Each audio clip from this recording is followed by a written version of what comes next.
Member Saanich North in the Islands. SIÁM. SZIÁM. SZIÁM. Thank you to the leaders who have spoken before me, the elders, Mr. Premier, Leader of the Official Opposition, relatives from Songhees and Esquimalt, our ʷəŋin relatives, our SƐLELW ÁÁN, who are curious about what's going on in this building today, who have joined us and are witnessing this. To the little voice that's sitting behind me, the little baby that is going to only know a different world because of this. My name is SÄH. I'm proud Saitnich from the chocolate village. I'm the son of SEWISU, Sylvia Olsen, the grandson of Tiquat and Toquilam, and Don and Phyllis Snowblin. I'm honored to rise and add my voice to this beautiful day. Indeed, there have not been many days like this in the BC legislature or any legislature in this country, because few are the days when legislation has been introduced to uphold the basic human rights of Indigenous people. Our history is full of the opposite, full of examples of legislative institutions passing laws to structure and impose colonial reality on Indigenous people. Laws that broke up Indigenous governments, took away our children, prevented us from voting, stopped us from hiring lawyers and protecting ourselves, imposed segregation upon us, and implemented the reserve system. But today we are taking concrete steps to undo that legacy. The implementation of the Declaration on the Rights of Indigenous People was a priority of the BC Greens in the 2017 election. It is a priority articulated in the Confidence and Supply Agreement with the BC NDP government and a foundational piece of our relationship.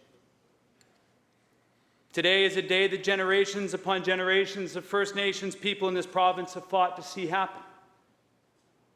From the chiefs of the interior tribes who petitioned the provincial and federal leaders in the early 20th century with a true message of reconciliation, to the peoples on Vancouver Island, my SÄLELW ÁÁN, my ancestors, who, when the Europeans began settling these lands in the 19th century, signed treaties with James Douglas to ensure our rights were respected. To the waves of leaders who journeyed to Ottawa and Victoria and made the case and fought for change. To the matriarchs and the elders, the young and the old, who have kept our cultures vibrant and beautiful and our languages alive. This is a day in honor of all of you, a testament to your resilience, your wisdom, your SZIÁM, your work. As a kid of mixed heritage growing up on an Indian reserve, I've lived the dysfunction of the relationships between my parts. For many years, I wore this dysfunction on my face and on my body.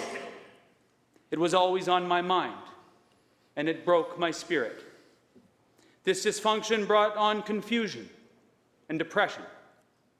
The dysfunction of this place was my dysfunction. That is until my late grandmother, Laura Olsen, saved my life when she instilled in me a duty and a sense of responsibility. She told me, "Grandson, you have a job to do." She empowered me to build relationships. She inspired me to build bridges across my diverse heritage, and shortly after that, I began my life in public service. So it is an honor, a deep honor, a humbling honor to be standing here in this place, at this spot today, to be right here, right now, at this moment, this momentous occasion. However, like the many steps on this path to reconciliation, this legislation does not result in greater justice overnight. This is the hard work ahead of us. But this bill puts us on a good heading, and the tides are in our favor. But in order for us to get to our destination in a good way, we have to pay deep respect to the water and to the wind. We have to take our seat in that grand canoe and commit to paddling together, commit to pulling in the same direction. That is the work of every one of us in this place. So I thank everyone who's made this day happen, and I look forward to working with all the members of this place and the Indigenous leaders and their communities to ensure we get to our good destination, SIÁM.